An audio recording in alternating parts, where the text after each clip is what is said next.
안녕하십니까 여러분. 오늘 이 시간 항구에 대해서 한번 알아보겠습니다. 오늘 이 시간 다룰 것은 바로 투키디데스의 함정입니다. 이 미중 정상회담 때 시진핑이 이 트럼프한테 경고한 걸로 유명하죠. 이런 식으로 투키디데스의 함정에 빠질 거냐. 근데 이것의 진정한 의미는 뭘까요? 많은 사람들이 미국과 중국의 잘못하면 전쟁이 일어난다 이런 식으로 얘기하지만 거기엔 그 이상의 큰 의미가 담겨 있습니다. 뭐겠습니까? 바로 투키디데스가 당시 이제 스파르타와 아테네 전쟁을 목도한 역사가 있는데, 그리스의 역사가 있는데, 이때 이 아테네와 스파르타의 전쟁이 바로 이 아테네와 스파르타의 전쟁이 바로 필로포네소스 전쟁입니다. 즉, 이 전쟁을 통해서 스파르타와 아테네가 당시 그리스 최강 국가로서 이 그리스의 주도권을 잡기 위해서 싸운 전쟁이죠. 근데 이 전쟁의 결과는 무엇이었을까요? 어느 쪽이 이겼습니까? 아테네가 이겼습니까? 스파르타가 이겼습니까? 당시에 그리스는 수많은 도시국가가 있었는데 전부 다 너는 스파르타 편이냐, 너는 아테네 편이냐 이런 식으로 싸웠단 말이에요. 그래서 어느 쪽이 이겼어요? 결국 결과는 마케도니아가 이겼습니다. 마케도니아가 결국은 주도권을 잡았고 스파르타와 아테네는 오랜 싸움 끝에 둘 다 몰락을 해버린 거예요. 사실 이게 핵심인 겁니다. 중국과 미국이 이런 식으로 계속 싸우면 결국 뭡니까? 중국과 미국 어느 쪽도 패권을 잡지 못하고 둘 다 몰락하는 거예요. 그래서 투키디데스의 함정입니다. 이론도 아니고 투키디데스의 무슨 법칙도 아니에요. 함정이에요. 즉 두 나라가 화해를 하면 미국과 중국이 서로 공존하면서 이 권력을 그래도 오래 유지할 수 있죠. 만약에 싸우게 된다. 그럼 두 나라가 다 망하기도 쉽게 해서 어부지리가 되는 거예요. 어부지리. 그 나라가 가장 유력한 나라가 많이 있지만 그 중에서 가장 유력한 나라가 어디에 있습니까? 바로 대한민국이죠. 심지어 만약에 대한민국이 아니면은 어떻게 되냐? 이제 주도권이 이 패권국이 없는 거예요. 그냥 세상이 사본이 돼가지고 지역 강국만 존재해서 서로 자기 구역을 지키겠다, 서로 더 큰 영역을 차지하겠다고 해서 서로 싸워대는 거예요. 그래서 세상은 중국 춘추 전국시대, 일본의 전국시대 같이 완전히 지옥도가 펼쳐지는 거예요. 그래서 이걸 막기 위해서라도 서로 이제 서로의 투쟁을 멈춰야 된다 이겁니다. 물론 지금 상황 이대로 계속 가다가는 중국이 이기는 게 뻔하다 이겁니다. 실제 대표적으로 이 중국과 러시아도 원래는 친해질 수가 없는 나라예요. 왜냐? 중국과 러시아 첫째 인구 차이가 너무 나고, 둘째 이 국경이 붙어 있고, 셋째 영토 크기도 넓고, 무엇보다 중요한 게 항상 군사력은 러시아가 뛰어나고 경제력은 항상 중국이 뛰어나요.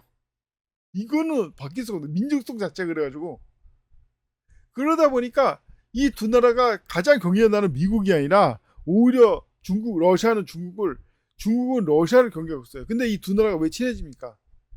왜 친해지면 하도 미국이 두 나라를 망하게 하겠다고 난리치니까 어쩔 수 없이 두 나라가 힘을 합치는 거예요.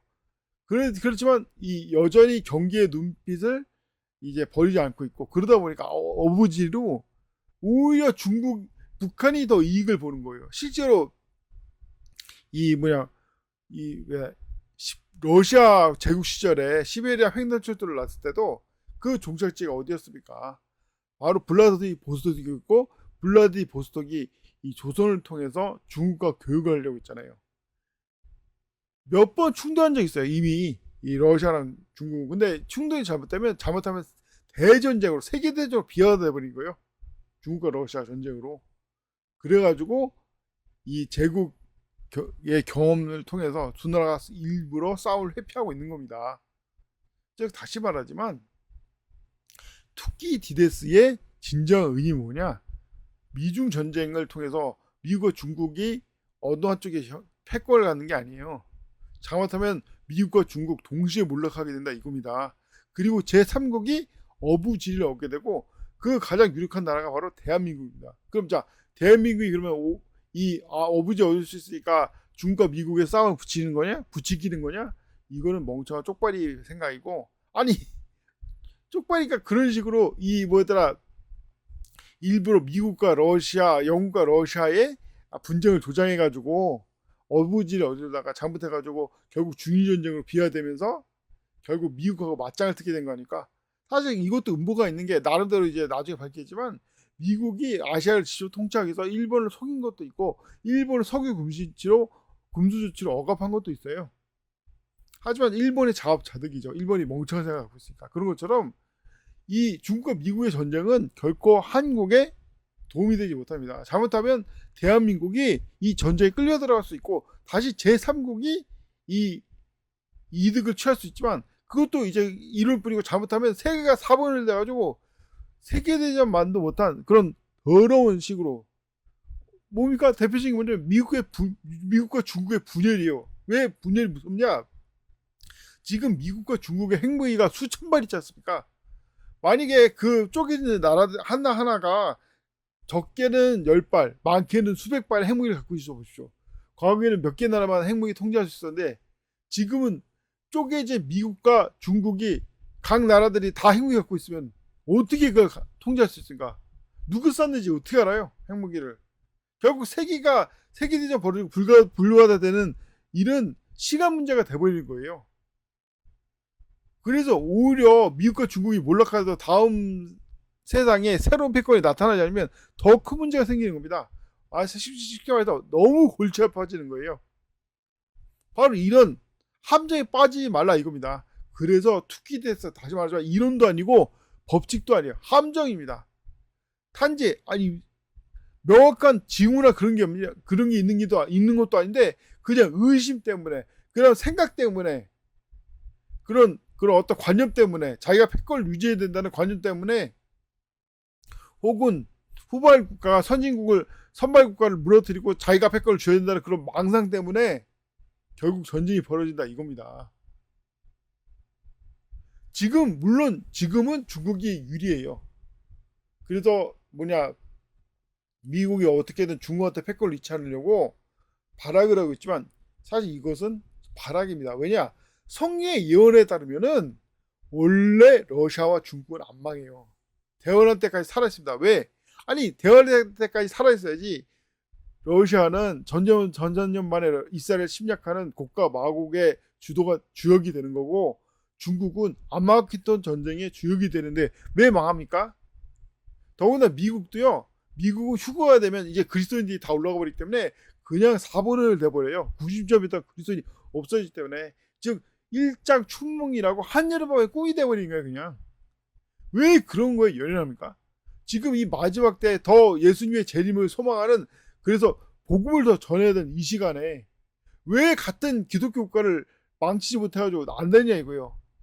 놀랍게도 왜 러시아랑 중국이 힘을 합치면 미국을 압도하는지 아십니까? 간단해요. 러시아에 1억 명의 그리스도인이 있고 중국에 1억 명의 그리스도인이 있어요. 미국에는 2억 명의 그리스도인이 없어요. 많아야 1억 7천만이라고 합니다. 그러니까 미국이 상대가 안 되는 거예요 지금. 그러면은 그렇다고 중국과 러시아의 그리스도인이 멀쩡한 그리스도인이냐? 미국의 그리스도인은 이스라엘에 놀아나고 있는 멍청한 그리스도인들이고 특히 이 정말 기독교가 좋아서 믿는 게 아니라 국가의 전통이라서 믿고 있는 그런 이상한 기독교인이고 러시아의 기독교인도 국가가 주도한 관치 기독교인이고 중국의 기독교인은 문화 대명을 통해서 어느 정도 이제 깨닫게 했지만 어쨌든 소수 10분의 1도 안 되는 1억 명이라고 하지만 이 중국의 인구가 10억이 넘지 않습니까? 10분의 1도 안 되는 소수란 말이에요. 그래서 그리스도인은 많더라도 문제가 다 있어요. 왜 한국의 기독교가 그래도 강하냐? 물론 성경을 거부하는 복음도 거부하는 쓰레기지만 어쨌든 중요한 건 민족 전통이 아닙니다. 관치도 아니고 문화 대명을 거치도 않았어요. 자생적인 기독교예요. 그런데 엄청나게 숫자가 많은 거예요. 왜 기독교가 됐습니까? 어떤 멍청한 놈들은 뭐 국가 주도적으로 했다, 뭐 초코파이 줘가지고 그랬다 이런 헛소리하고 있는데 그게 아니다. 원래 한국인들은 종교보다 진리를 추구합니다. 그래가지고 이 서양 사람들이 이 한국 역사에 대해서 놀란 것 중에 하나가 뭐냐면 이상하게 한국에는 종교 전쟁이 없었다는 거예요. 왜 없었을까요? 간단하죠. 아니 왜 그런 불합리한 짓을 하냐 이겁니다. 앞뒤가 없는 헛소리 때문에 왜 전쟁을 하냐 이거예요. 즉 한국인들은 원래부터 진리, 즉 앞뒤가 맞는 올바른 합리적인 얘기를 더 귀를 기른 거지 종교 같은 무식한 헛소리에 귀를 기른 게 아니에요. 물론 그런 사람도 있어요. 하지만 그것은 공부를 하는 무식한 사람, 멍청한 사람들이 그런데 놀아나고 있는 거예요. 자, 결국 뭡니까? 세계는 결국 이제 곧 다시 오실 예수님의 재림을 기다리고 있고 지금 우리가 해야 될 것은 바로 그 재림을 준비하는 것입니다. 세계 패권이라는 것은 미국이나 중국같이 세계를 주물럭거리고 뭐 떵떵거리려고 하는 게 아니에요. 바로 다시 오실 예수님의 재림을 대비하기 위해서 복음을 전파하고 이 세상을 올바른 질서로 다스리고 무엇보다 유대인들한테 복음을 전파하기 위해서 패권을 가지는 것입니다. 즉 그것을 위해서 패권을 쓰지 않는다는 것은 잘못된 짓이에요. 바로 다시 말하지만 투키디데스의 함정을 왜 얘기했겠습니까? 왜 첫째는 전쟁을 하지 말라고 결국 전쟁의 결과는 결국 동지멸망이에요.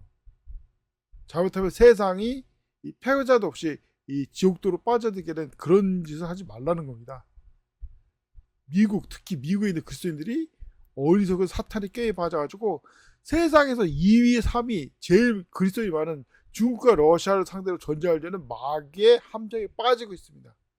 이걸 권고한 게 바로 투키디데스의 함정이에요.